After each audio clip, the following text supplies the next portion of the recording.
The Lord doesn't retain his anger forever against those who have a covenant relationship with him. Just as a parent may get angry with their children, but that anger does not last forever. Jehoshaphat had made friends with the enemies of the Lord. Not just friends, but covenanted with them. And that covenant meant that they had a say in the rule of Judah. And their say was to get rid of the God of Israel and to worship Baal. For 15 years the kingdom of Judah had been ruled from the house of Ahab through the influence of Queen Athaliah, Omri's daughter. Jehoram, Ahaziah, Athaliah. But God doesn't maintain his anger forever. And he did preserve alive one of the descendants of Jehoshaphat, a baby. When he was 7, Jehoiada the priest, who was secretly caring for him, presented him to the nation. Athaliah was killed. And so the people rejoiced that they were free again to worship the Lord. Joash was 7 years old when he became king, and he reigned 40 years in Jerusalem. His mother's name was Zibiah of Beersheba. Joash did what was right in the sight of the Lord all the days of Jehoiada the priest, and Jehoiada took 2 wives for him, and he had sons and daughters. Now it happened after this that Joash set his heart on repairing the house of the Lord. Then he gathered the priests and the Levites and said to them, Go out to the cities of Judah and gather from all Israel money to repair the house of your God from year to year, and see that you do it quickly. However, the Levites did not do it quickly. So the king called Jehoiada the chief priest and said to him, Why have you not required the Levites to bring in from Judah and from Jerusalem the collection, according to the commandment of Moses the servant of the Lord, and of the assembly of Israel, for the tabernacle of witness? For the sons of Athaliah, that wicked woman, had broken into the house of God, and had also presented all the dedicated things of the house of the Lord to the Baals.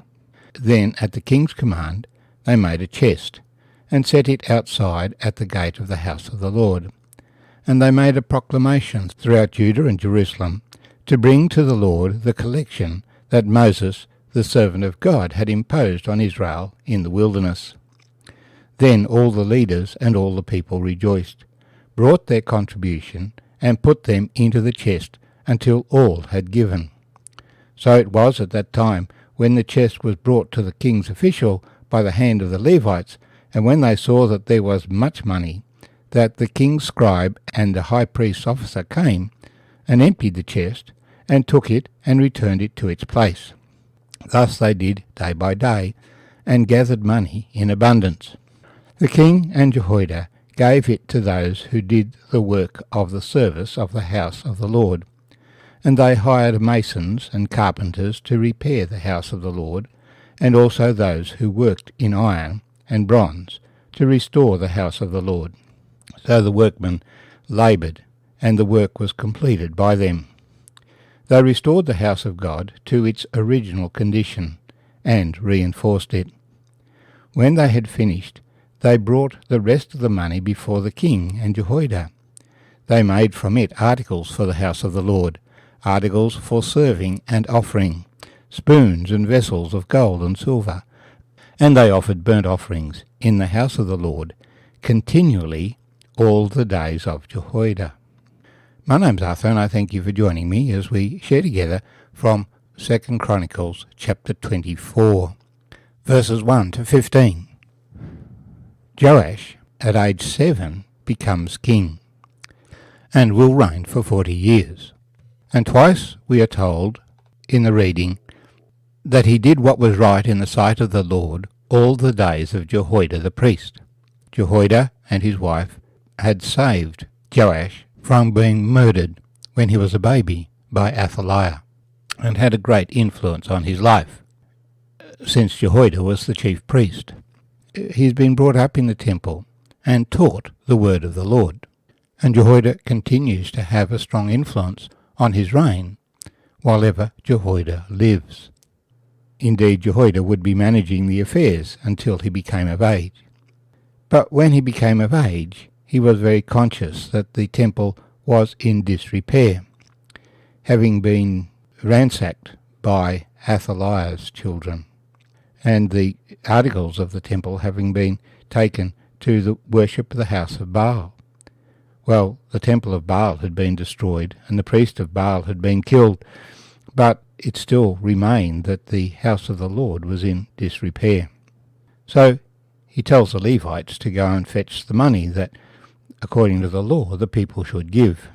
But they didn't succeed to collect the money. As I read that, I wondered whether part of this was because there was a loss of confidence in the people giving money to Levites who would have to carry the money then to Jerusalem. How much of it would actually get back to Jerusalem? Well, obviously none of it did. How much was given, we don't know.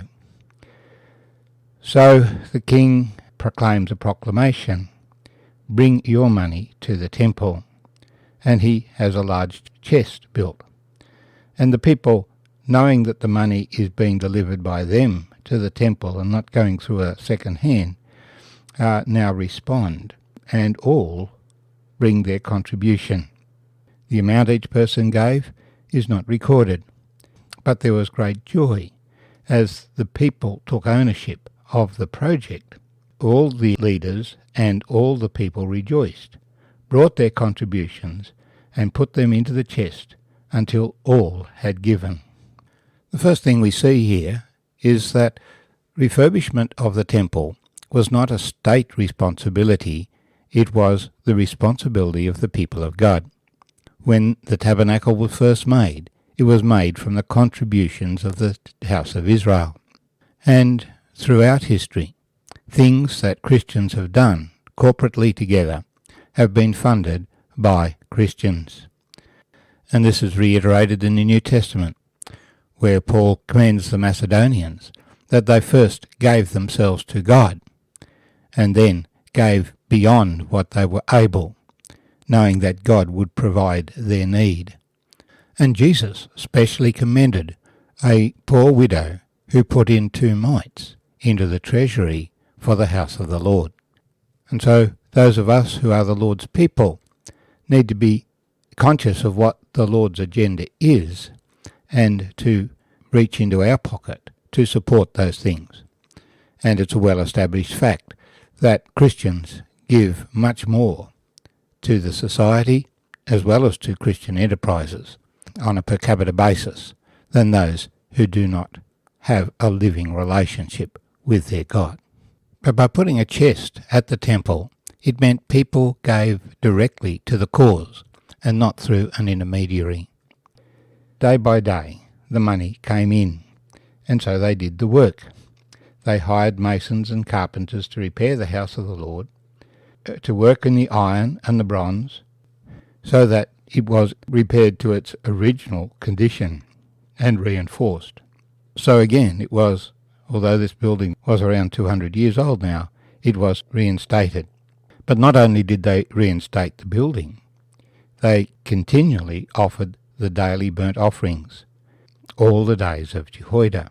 The worship of the Lord was restored, and the people again came to give thanks to the God of heaven and to seek his mercy and his help in their time of need. When we have a relationship with God and are walking with God, then we experience the blessing of God. During this period of time, God gave peace to the nation so that they could focus on these things. The nation had been very strong in the days of Jehoshaphat, and so the residual of that strength would have remained. For Jehoshaphat had taught the people the word of God, and the people would not have forgotten the word of the Lord, because they could see the rebellion of Athaliah and her house was destroying their nation. Now the nation is back in fellowship with God, and the people are at rest and rejoicing in their God.